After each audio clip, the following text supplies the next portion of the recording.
I think Facebook, it's easy to vilify.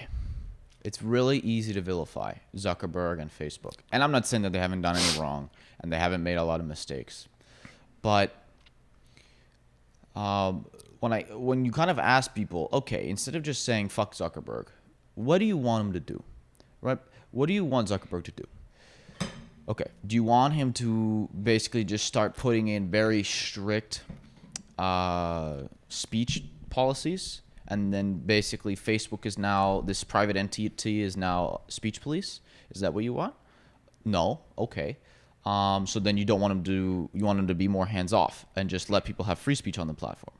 Well, no, because then you have fake news and you have hate speech and blah, blah, blah. Okay. So what do you want him to do? That's the challenge, right? What do you, because I think Zuckerberg would love nothing more than to be regulated, than for the government to come in and say, these are the rules for social media, because then he absolves himself of responsibility.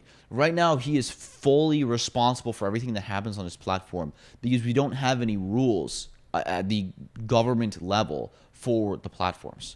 And so he takes the heat no matter what. He takes the heat if he lets people have total free speech, or the opposite, if he's doing too much censorship, he takes all the heat. There's no winning, basically. And I think he wants nothing more than to be regulated because he doesn't know what to do. I mean, what should Facebook do? Should they start being speech police, or should they?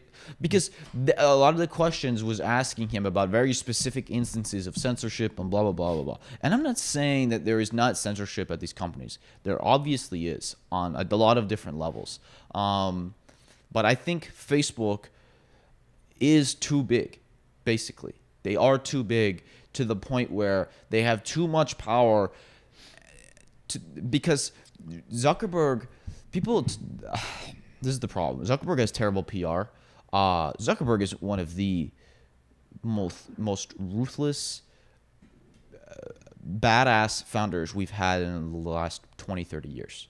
And there's a reason why Facebook is where it is. And you can see in the emails that they brought up exactly how they got where they were. In the context, if we separate the censorship or free speech and all that, which is another topic, but in the context of antitrust, the fact that Facebook policy has always been like copying or cloning or knocking off competitors' features to their advantage, or basically threatening them, if you don't join us, we're gonna basically destroy you. I mean, there were specific instances of emails between or conversations between him and Kevin Systrom from Instagram.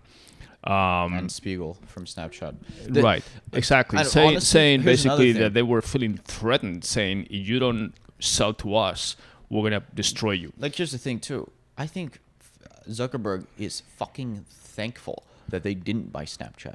Because if they owned Snapchat, too, on top of everything else they own, it would just be... Right, but it was the same conversation with WhatsApp. They were... Okay, so, yeah, I think that they're too big. And I think they're going to be split up at some point. I do think so. Yeah. At least Facebook and Instagram. I think. Yeah, if we get into the censorship stuff, then we have all the conversations, including probably the Twitters and everything else. But in this they're context, either going to be split up or heavily regulated and have to follow a very strict rule set. That's what I think. I actually don't think, purely on an anti-competitive basis, I don't think Facebook is anti-competitive. They're highly competitive. I mean, Zuckerberg did his job. Remember, a lot of these things, when you're reading emails from 2012 about Instagram, okay, Instagram wasn't what it is today, and Facebook wasn't what it is today.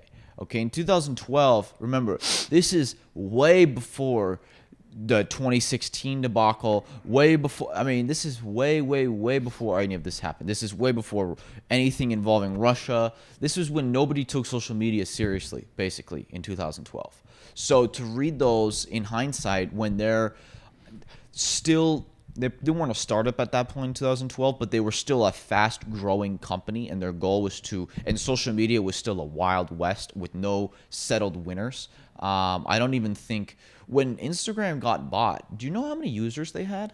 No idea. I think they had, don't quote me on this, but I think they had like 10 million users. They were growing, but they were strictly a photo filtering app. I think they had like 10 million users when they got bought. So to put that, I mean, Instagram has over 1 billion users now. So Zuckerberg's job in 2012 was we need to win social because you have network effects. And if another network gets larger, it's very hard to beat them. So we need to make sure we have the largest network. And he did his job.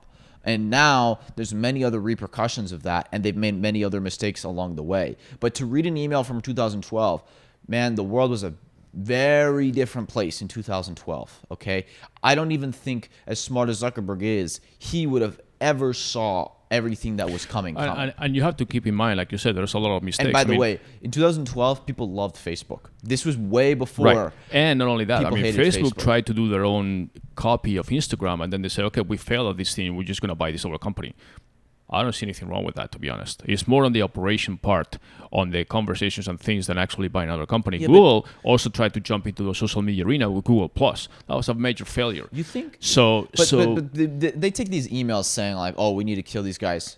That's what every business does. You think any business in the world isn't talking about their competition, saying, "Man, we need to fucking kill these guys. They're gonna try to eat our lunch." That was my point, saying that why everybody has these conversations behind the scenes, saying, "Hey, we need to kill these guys." I mean, I'm sure if you are Ford, you're complaining about GM doing this, they're killing our truck market, or this and that, or you're Marriott, you're complaining about Hilton's, or you're that kind of conversation will exist in every major competitive arena. I mean, like whatever it is, even sports teams or whatever. Say sports. You think Michael Jordan wasn't on the sideline saying "fuck these guys"? Did you guys see the documentary? It's just the fact that they put those things in writing and saying, okay, well, either but even if they put it in writing, he should have said, "Yeah, guess what? We were competing and we won." I understand. It's like you're with us or without us. So you're not with us.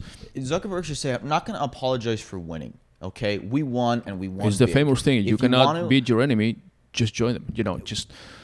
Zuckerberg shouldn't apologize for winning. He can apologize for the mistakes they made in 2016 and have made since then. But he should not apologize for winning and being the largest platform. Because if he didn't do it, somebody else would. If he didn't do it, then Systrom would be the Zuckerberg, or Spiegel would be Zuckerberg. Right. So someone else would. I think back to the being split or anything. I think I can see Facebook. I think when they acquired WhatsApp and they started changing some of the features of WhatsApp and all that stuff, I think that was a little kind of tricky because WhatsApp wasn't that known in the US. It's a major use application in Europe and the rest of the world. But I think that's one of the things that people didn't like when they acquired all the customer data, and people were using WhatsApp because it had more strict privacy controls and everything. All of a sudden, Facebook acquired them, and I was like, oh wow, now all of a sudden, all my conversations, all my stuff is going to be available just because Facebook has it. Yeah, but there's also plenty of chat apps that have privacy too, that are not WhatsApp. I mean, Signal is a big one. Signal is the best for privacy. There's other ones. I actually think that Instagram and Facebook are not a monopoly. They have a massive network. They're not going anywhere. But I think that we're going to see plenty of social apps. I mean, we saw TikTok pop up. Nobody saw TikTok coming. And now TikTok is bigger, is going to be bigger than Instagram. Okay? And I think if it stays in the US. I think we're going to see more. I think we're going to see more social apps pop up that bring real competition to Facebook and Instagram. But I think there is still an argument to be made that Facebook and Instagram should be separate. Either that or strictly regulated. I like to think consumers need to also educate themselves and see when they're using these social apps, just realize that they're putting their information out there, Okay. And the amazing thing is that a lot of people don't realize that when you talk about privacy, privacy, you know what? I'm going to say this right now.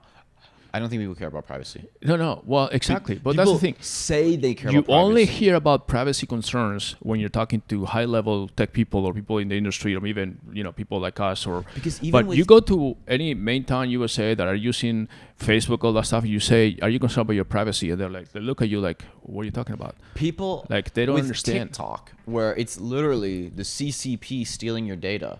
There were plenty of people saying, I saw it, saying, "I don't care. Yeah, the U.S. government steals my data. I don't care if the Chinese do it too. What does it bother me?" Or I had nothing to hide. I have nothing to, I don't think people care about privacy.